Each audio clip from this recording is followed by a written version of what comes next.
Welcome back to Star Trek Online, everybody. I'm your host, the Housecoat Gamer, and today we are taking a look at the Excelsior-Class. One of the few C-Store ships, well, few ships this tier you can only get from the C-Store. At least, prior to the whole dilithium thing. The Excelsior is the B-52 of Starfleet. It just won't die. I am not joking. It won't go away and die already. Many attempts have been made to replace this thing. The Excelsior, the Galaxy, it's still in service. It entered service in 2285 with the USS Excelsior and X-2000, the great experiment to try and get faster ships. The experiment failed, mostly because of Scotty, but eventually warp drive advancements made the transwarp drive aboard the Excelsior pointless. So,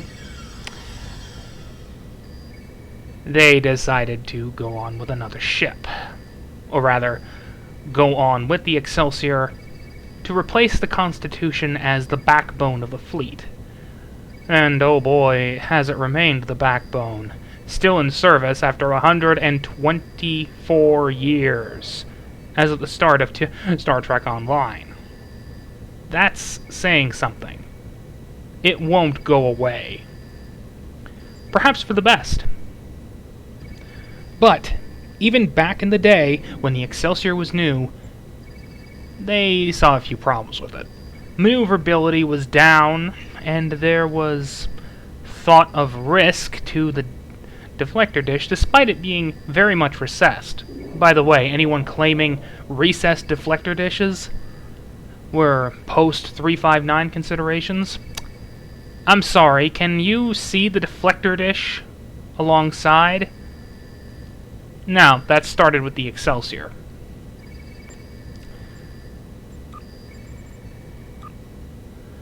That still brings up, however, the Excelsior refit,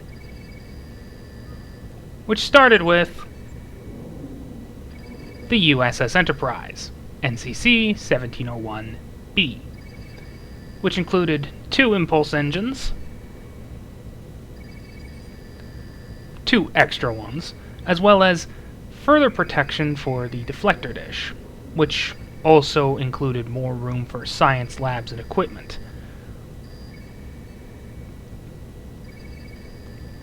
Production-wise, they just added these so they could actually hit the damn model and make it seem damaged without actually damaging the model.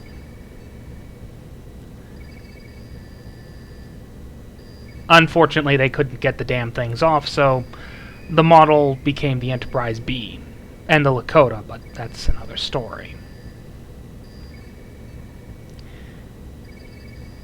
It performed a hell of a lot better, but it was an expensive, resource-wise, refit. So most Excelsiors are of the standard type, though there are quite a few refit Excelsiors hanging about, including USS Lakota. The Tier 5 version of the ship has a built-in transwarp drive, while the Tier 3 version has a transwarp computer, which reduces transwarp drive cooldown. Of course, eventually Tier 5 becomes superfluous to requirements. Well, not good enough, really. You get the idea. Which meant that there had to be a Tier 6 counterpart eventually, which brings us to the Advanced Heavy Cruiser, the Resolute. I'm just gonna be honest, I don't like this skin. The nacelles look very cancery. It just looks wrong.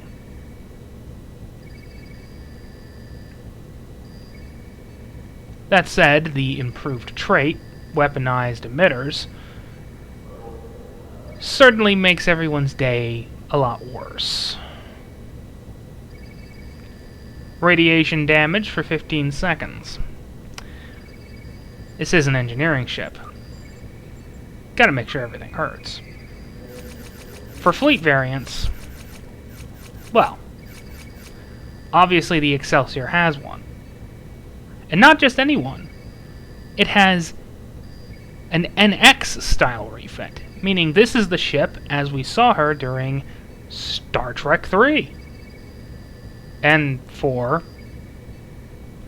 and to a point in 5. We're not talking about 5, let's just move on. The fleet version isn't exactly great. And the T6 version, it's essentially the same thing.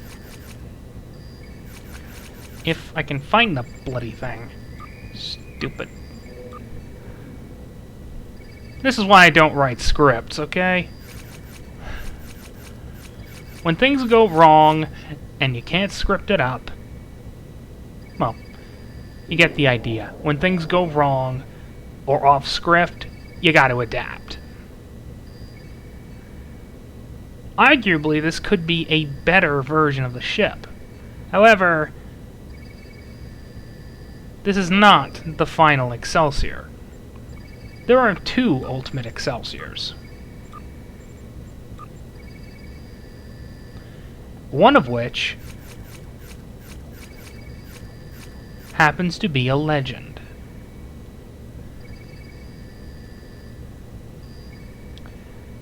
I will give credit to STO's designers. They know how to adapt a design. Even if I hate it. And oh boy, do I hate it.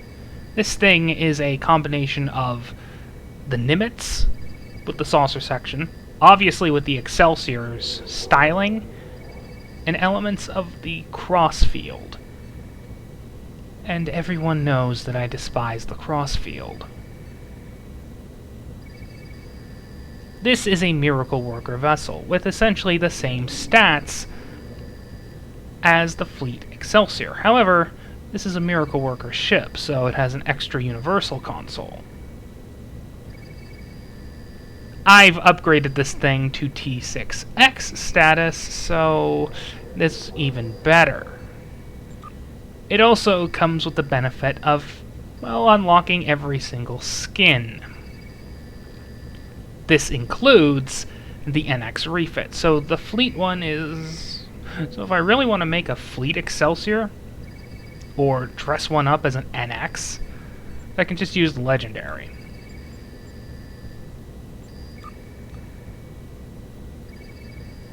So, which one is the best?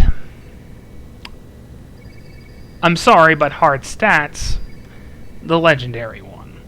Not only do you get both Starship traits, target that explosion, which comes from the Earhart, but is very closely associated to Hikaru Sulu, as well as weaponized emitters.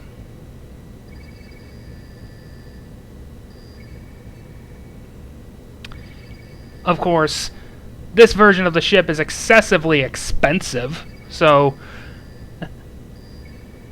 in point of fact, this thing costs 25,000 Zen, alongside, well, 4 other ships, plus a few extra items, which bump up the price a little bit. I barely got this thing on a discount, and I will continue to thank 117 Jorn for getting me this, for helping me get over the hump and get this thing. With that not-so-shameless promotion out of the way, Housecoat Gaming, signing off.